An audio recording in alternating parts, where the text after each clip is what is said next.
We have a full review of this one coming out next week, but this is simply the performance. So if you're not interested in the performance, then this one won't be for you. But for everyone else, it's going to get interesting. Hi everyone, and welcome back to SwitchUp as we take a look at Pokémon Violet on the Nintendo Switch. I was perhaps one of the few that really enjoyed Pokémon Arceus. I saw it as a sign of hopefully things to come, and despite the visuals not being the best, but I was expecting quite a big leap from that game, as you would hope they'd have learnt some lessons as far as performance and visuals go, and take the time necessary to improve the experience. Now, I've seen lots of things flying around online about how people think the game runs absolutely terribly. Obviously, this then leads to a ton of Game Freak hate, but we tend not to jump on bandwagons here. We try to do our own analysis. So let's go through Pokémon Violet from a performance perspective, take a look at the frame rates, the resolutions, how it runs in both docked and handheld mode, and also give you our thoughts on the initial experience. As always, we have our 10% discount using code SwitchUp to save 10% on your eShop vouchers over at switchup.gg, and a thanks to Nintendo for the review code. And we'll also briefly discuss the more fleshed out multiplayer options. Well,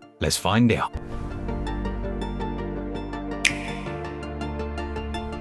Let's start out then with what I would say are the positives. At times it can look really nice with bright, vibrant colours. I think the shader effects they use on their grass look decent, and the Pokemon themselves, they're realised well enough. One of the things that people requested from the first game was more to see and do in all of the space that you had available. This has been realised to some extent, but it's too early for me to go fully into that. Now, as far as in-game resolution, it seems to be of a decent standard. Everything from the characters to the scenery suffers from quite severe aliasing, aka jaggy edges on the edges of all the items. This applies to both docked and handheld modes, but obviously shrinking it down to the small screen, it's far less noticeable when playing in handheld. Shadow resolution is incredibly low for character shadows and seems to suffer from some real glitching. This can cause your shadows to flicker, which can actually be quite distracting. I'm purposely staying away from frame rate for now, but do not fear, we will go through that. Then we've got the camera itself. Now, one of the first things I do in any 3D adventure game is go into the options and change the sensitivity of the cameras. Unfortunately, for some perplexing reason, the Pokemon team have chosen to not include any camera control functionality. That means you can't change the X and Y sensitivities, and you are stuck with what, for me at least, felt like a very slow camera. Add to that within a few seconds of playing the game, the camera clipped through the scenery, and I was stuck looking at large red flowers a little bit closer than I'd intended. Not a huge issue, you can simply walk away, but a very early indicator of the level of quality that we've got here with this Pokemon release. And as we'll see in regards to those options, that became an issue in another area, that being sound. There are some reasonable effects such as a shallow depth of field, however much in the same way as you'd see on software shallow depth of field in modern smartphones. Sometimes this will trigger halfway through a new scene, meaning that you literally see this appear and it looks a little unusual. The new Minimap in the corner of the screen is a welcome addition. It's more clear to see and it rotates as you rotate the camera. Unfortunately though, it seems to be rendering at a lower frame rate than the rest of the game. It gives it the appearance of a very stuttery motion. Scripted event triggers such as cutscenes or waiting for something to happen once you've reached a location appear to be slightly delayed in Pokemon Violet. There were times when I would move to an area I knew was a transition and there'd be a slightly awkward delay before a cutscene played. To its credit, the load times are decent across the board. You're looking at between 2 and 7 seconds. Exterior transitions were much faster, about 2 to 3 seconds, while leaving the exterior and entering a city tended to be around 6 or 7.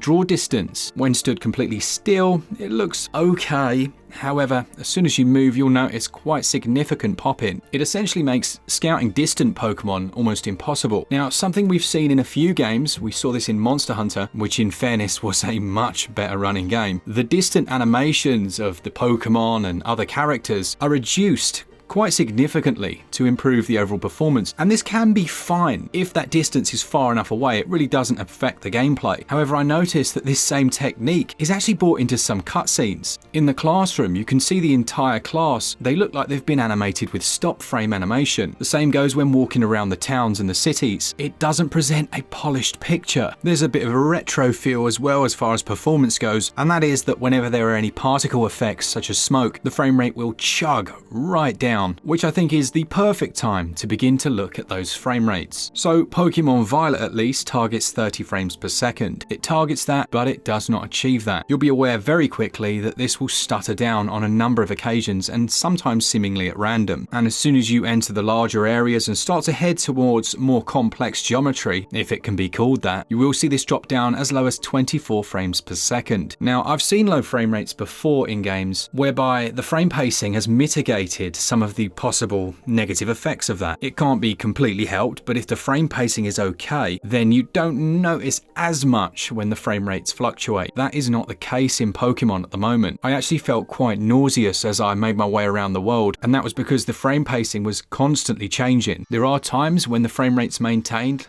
particularly when you're indoors, but as a priority, I feel they could have worked more on that. It doesn't look like they're using any AI upscaling technology, which would have been one way of increasing the overall performance while maintaining the image quality, although obviously that would have required perhaps more time than they had here. But would it have been worth it? I'd say definitely. Now in handheld mode, things do look slightly better. It's certainly the way that I would play through the game, but that mode can't help the overall lifelessness of some of these spaces. I think it's more noticeable than ever really at the moment when we've had amazing ports like Nier Automata, even No Man's Sky to some extent, although that doesn't run perfectly, and a host of other ones which act as stark contrast to a lot of what I'm seeing here. I do have a theory about all of this, which I'll talk about at the end of this video. And look, if you're a child and you're picking this up for Christmas, you're not going to care at all about anything I've said. It's essentially redundant to you. You'll just enjoy that experience of catching Pokemon because, it's Pokemon and it doesn't change a huge amount. But there are a lot like myself who are adult Pokemon fans, and you kind of expect a little bit more than I think what we're seeing here. As far as texture resolution, I actually quite like the low poly art style. It's a carryover from Arceus, but there's low poly and then there's low resolution, and they are distinctly different. Some of the textures that you'll see a great deal of in this game are incredibly low resolution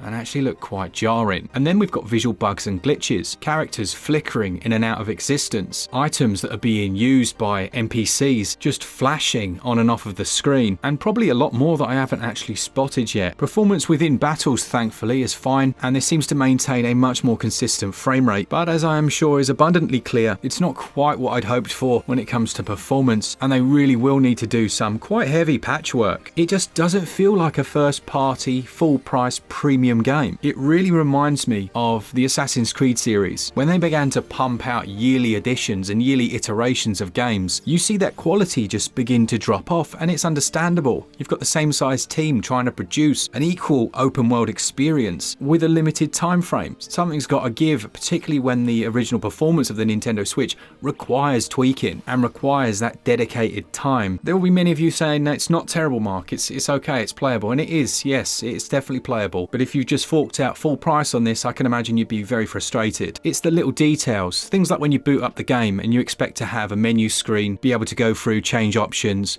maybe choose a save location. None of that exists. It drops you straight into the game. Then you can go to your options menu, which is essentially almost empty in terms of usability. And then that takes me on to one of my favorite aspects in games, and it's the sound and music. Now, as far as musicality goes, there are some lovely tracks here, and the audio fidelity seems to be of a good quality, but there are also some very repetitive loops. I found myself turning down the music very quickly, but that wasn't my biggest gripe when it came to audio, and I don't want to say this because once you hear it, you'll never be able to unhear it. So if you don't want to hear, maybe skip for a 15 to 20 seconds. But the text dialogue in Pokemon has quite a shrill bell sound every time you select to go to the next text box. And for whatever reason, it could just be me going mad, but it really started to grate on my nerves. Again, I'd head to the options, and usually you'd find text box audio or something like that you could then turn down. Unfortunately here you have only the option of turning all of the audio down, so all the sound effects, essentially negating much of what you'd want to hear, just to get rid of that annoying ear-piercing sound effect. And I'd already done that for the music in the game, so I ended up with quite a quiet experience. I know this is going to receive a lot of people who are quite upset that I'm saying bad things about Pokemon. I would really rather be sat here telling you it runs at a 30 or 60 frames per second locked out with no artifacting or glitching and there was no popping, but I simply can't do that. I am pleased that they've looked to improve the multiplayer. That's one aspect that is a big bonus. If you came from Arceus with its very limited multiplayer options, this time around they they have full co-op play. So up to 4 of you can join consoles, not in local play, and you can go around the open world together, which is very cool. There's battling as well, and there's also trading, which can be activated through the Poke Portal. And it's in there that you can also do the link battle options, so you can actually fight against your friends. Now that for me is brilliant, and it's almost as good as Temtem, but I am glad they're moving in the right direction, at least as far as that goes. Now, as I say, do check out Asdin's full review, which will be coming next week. That will tell you about the gameplay side of things. From what I've seen so far in the first few hours, it's still Pokemon. You know, there's still that fun element, but it was a bit off-putting with the way it performed. Let me know in the comments if there's anything you'd like to know. Obviously, as far as prices go, you're looking at a full £49.99, or your regional equivalents. Thanks to all of you that enjoy the channel, that enjoy the content. I don't really like doing negative stuff, and I hope it doesn't come across as one way or the other. It's simply looking at what's in front of me. Thanks to all of you that enjoy the content, to our Patreons and members, you guys are amazing. If you're picking up any of the amazing sale games at the moment, then do save 10% using code SwitchUp over at switchup.gg. And if you like the joycons you saw in this video, you can also save some money on those. All the links are in the description. For all things Switch, all the time, keep it Switch up. Cheers guys. See ya!